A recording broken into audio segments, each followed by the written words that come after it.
You ever feel like life just slips through your fingers and the people you love most become strangers? That's where I was at 21, sitting in my tiny Los Angeles apartment, staring at a photo of me and my dad, Michael, from when I was a kid. Back then, we were inseparable, swinging at the park, sharing ice cream, laughing until our sides hurt. But after Mom passed away 3 years ago, everything changed. Grief built a wall between us. Dad buried himself in work, and I got lost in college life, trying to outrun the pain. We barely talked, and when we did, it felt like we were tiptoeing around a ghost. I missed him, missed us. So, in the spring of 2025, I suggested we take a trip together, just the two of us, to reconnect. Dad hesitated at first, but he agreed, and we booked a week at a fancy beach resort in Santa Barbara. I'd always loved the California coast, with its endless beaches and salty air. I thought maybe the sun and waves could melt the ice between us, bring back the father-daughter bond we'd lost. Honestly, I was nervous as hell. What if we'd grown too far apart? What if a week of forced togetherness just made things worse? But deep down, I knew we needed this. We needed to heal, to find each other again. Packing my bags, I felt a mix of hope and dread. I didn't know what to expect. Would we laugh like old times, or would the silence swallow us whole? All I knew was that I wasn't ready to let Dad slip away. This trip was our chance to rebuild, to remember who we were to each other. As I zipped up my suitcase, I whispered to myself, "Here goes nothing." Little did I know, those 7 days in Santa Barbara would change everything, not just for me and Dad, but for how I saw love, family, and myself. The moment we pulled into the Santa Barbara resort, I swear the ocean called my name. The sun was blazing, painting everything golden, and the beach stretched out like it was begging us to forget our troubles. Dad and I stepped out of the car, and the sea breeze hit me, carrying away the weight I'd been lugging around for months. I kicked off my sandals, the warm sand squishing between my toes, and something inside me just snapped loose. I ran toward the waves without thinking, like a kid chasing a kite, and yelled, "Come on, Dad, don't be a slowpoke." He laughed, a real deep laugh I hadn't heard in years, and chased after me, his footsteps thumping behind. The water was cool, splashing around my legs as I dove into the shallows, and Dad splashed me right back, grinning like he used to when we'd play at the park. We were a mess, soaked and giggling, and for the first time since Mom died, I felt us again. Like the old days, before everything got heavy. I caught his eye, and the joy in his face hit me hard. God, he still looked so strong, so alive, his smile crinkling the corners of his eyes. For a split second, I thought, man, Dad's kinda handsome. And then I shook my head, embarrassed. He's my dad, for crying out loud. We flopped onto the sand, catching our breath, the waves crashing like they were cheering us on. "You're still faster than me, Em," he said, his voice warm, and I swear my heart swelled. Right then, it felt like we'd found a piece of what we'd lost. But as I lay there, the sun drying the salt water on my skin, a tiny flicker of something else stirred. Something I couldn't name. Something that made my pulse race just a little too fast. I pushed it down, telling myself it was just the thrill of the moment. This was our fresh start, and I wasn't gonna let anything mess it up. As the sun dipped below the horizon, the beach turned into a stage for a bonfire that promised to light up the night. The resort had set up a big fire pit right on the sand, and by the time Dad and I wandered over, it was crackling, spitting sparks into the starry sky. The air smelled like burning wood and ocean salt, and laughter from other guests floated around us. I felt like we were part of something bigger, like we belonged. We grabbed a spot on the sand, the warmth of the fire chasing away the evening chill, and for a moment, everything felt perfect. I was soaking it all in when I noticed a couple of guys across the fire glancing my way. My cheeks heated up. Part pride, part embarrassment. "Dad, don't do anything goofy, okay?" I whispered, nudging him with a grin. He chuckled and slung an arm around my shoulders, pulling me close. "Just enjoying the night with my girl," he said, his voice low and warm, like a blanket wrapping around me. The way he said it, so steady and sure, sent a shiver down my spine that had nothing to do with the cool breeze. I leaned into him, my heart doing a weird little flip, and I told myself it was just the fire's glow messing with me. But as we sat there, his arm still around me, I couldn't shake this feeling, like the air between us was charged, heavier than it should have been. The firelight danced in his eyes, and when he looked at me, smiling softly, I felt seen in a way that made my stomach twist. Was it just the magic of the night? Or was there something more creeping in? I pushed the thought away, focusing on the stories being shared around the fire. But that spark, that tiny, dangerous spark, lingered in the back of my mind, whispering questions I wasn't ready to answer. The next morning, the Santa Barbara sun was out in full force, and I woke up itching to explore. Dad and I decided to rent bikes and cruise along the coastal path, the kind of thing that screams California summer. The breeze was perfect, tugging at my hair as we pedaled side by side, the ocean sparkling to our left. It felt so easy, so right, like we were slipping back into the rhythm we'd lost. But then I caught Dad looking at me, not just a quick glance, but a long, steady stare that made my skin prickle. It wasn't the usual proud dad look. It was something deeper, something I couldn't quite pin down. I tried to shrug it off, focusing on the rhythm of the pedals, the waves crashing in the distance. But every time I glanced back, his eyes were still on me, lingering a beat too long. My heart started racing, and not just from the exercise. Was I imagining things? I mean, he's my dad. There's no way he meant anything by it, right? But the air felt heavier, like we were dancing around something unspoken. Then, stupid me, I got distracted and wobbled, my bike tipping into the sand with a soft thud. It wasn't a bad fall, just enough to make me laugh it off as I brushed the grit from my hands.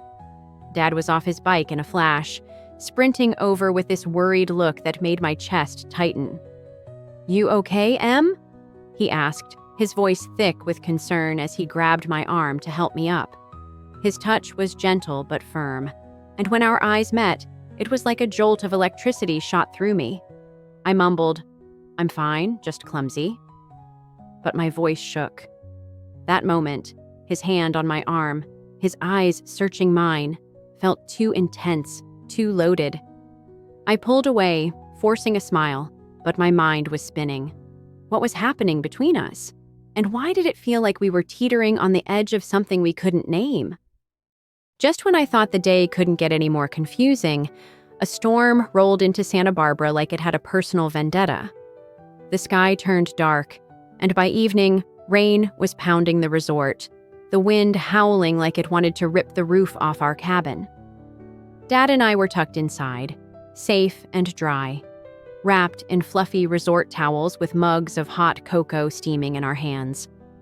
The chaos outside made the cabin feel like a little cocoon, and for the first time all day, I could breathe. We sat on the couch, the glow of a lamp casting soft shadows, and started joking about the time we got caught in a rainstorm at Disneyland years ago. Dad's laugh filled the room, warm and familiar, and I felt this wave of calm wash over me. It was like the storm had pressed pause on all the weird tension from earlier. We swapped stories, sipped our drinks, and for a while it was just us, father and daughter, no complications.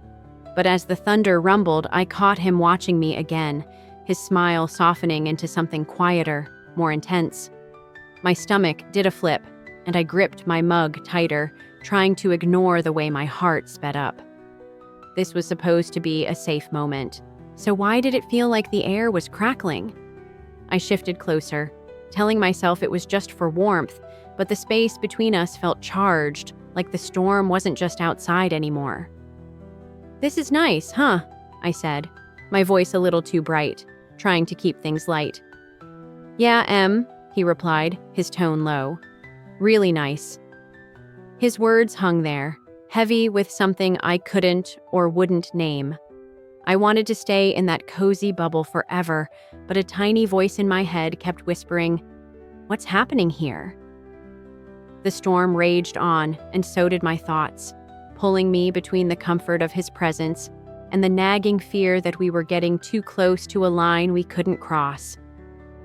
The storm had blown itself out by morning, leaving the Santa Barbara beach sparkling like it had been washed clean. Dad and I decided to take a walk along the shore, the sand cool and soft under my feet, seagulls calling overhead. The air felt fresh, but my mind was anything but. Last night's closeness in the cabin had left me rattled, like I was carrying a secret I didn't fully understand. As we strolled, the waves lapping gently, I knew I couldn't keep dodging the weird tension between us. I had to say something, anything, to make sense of it. I stopped, my toes digging into the sand, and turned to him. "Dad, can I tell you something?" My voice came out shakier than I wanted, and my heart was pounding like it might bust out of my chest. He looked at me, his eyes soft but curious, and nodded. "You're not just my dad, you know? You're like my best friend too." The words felt raw, like I was peeling back a layer of myself. For a second, I thought I'd said too much, but then he smiled, this warm, quiet smile that made my throat tighten. "I feel the same, Em," he said, his voice low and steady, but there was this undercurrent, something heavier that made my pulse skip. We stood there, the ocean stretching out endless beside us, and I wanted to ask what he meant, to dig into that weight in his words. But his eyes held mine, and it was like we were both teetering on the edge of something big, something scary. I chickened out, laughing it off, saying, "Guess we're stuck with each other, huh?"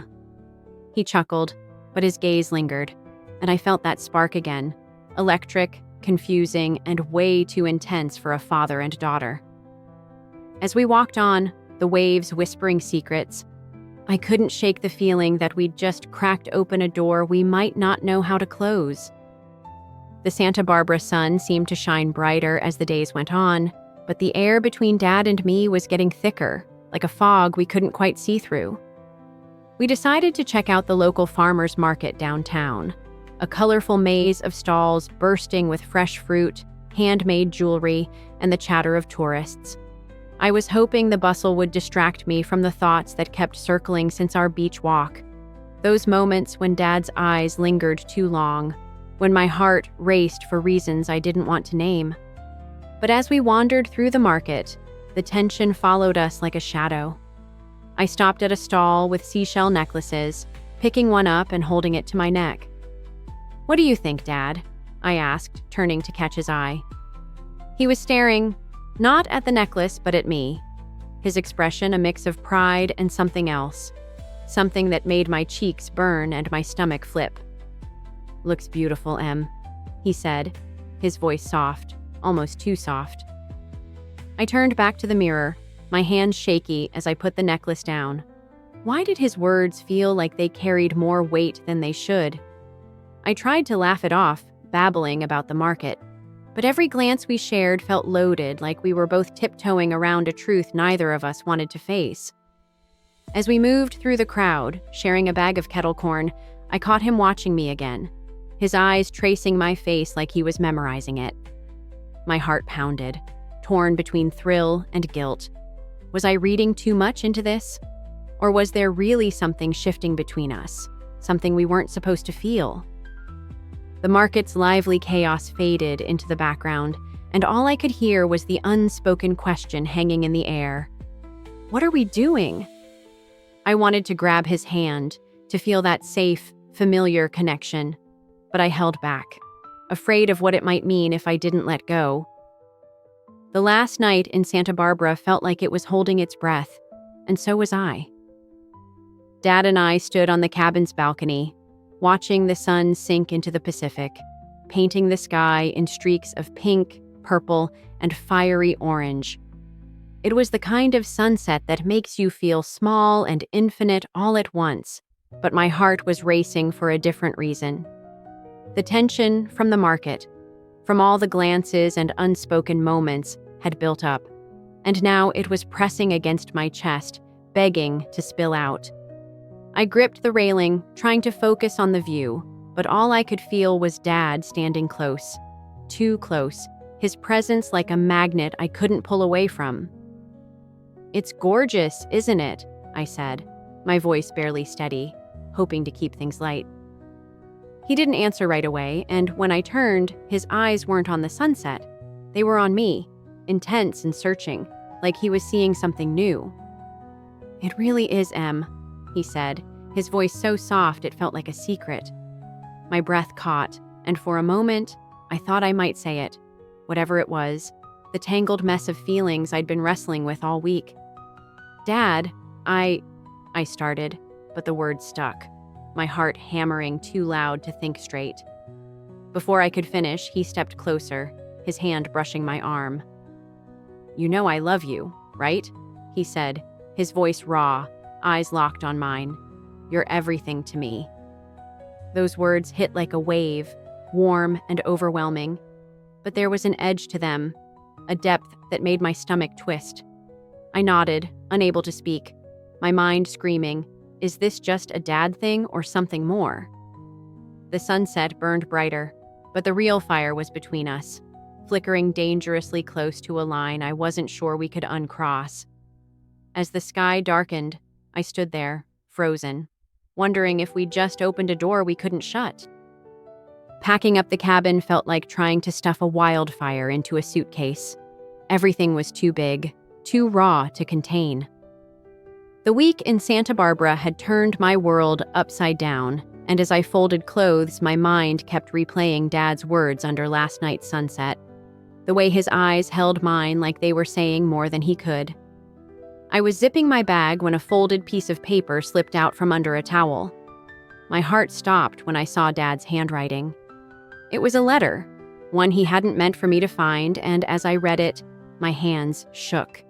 He wrote about how much this trip meant, how proud he was of me, how I was his anchor. But there was this undercurrent, a hint of something deeper, something that mirrored the confusion I'd been wrestling with all week. I was still clutching the letter when Dad walked in. His face went pale, eyes wide. "Em, you weren't supposed to see that," he said, his voice tight. I swallowed hard, my pulse roaring in my ears.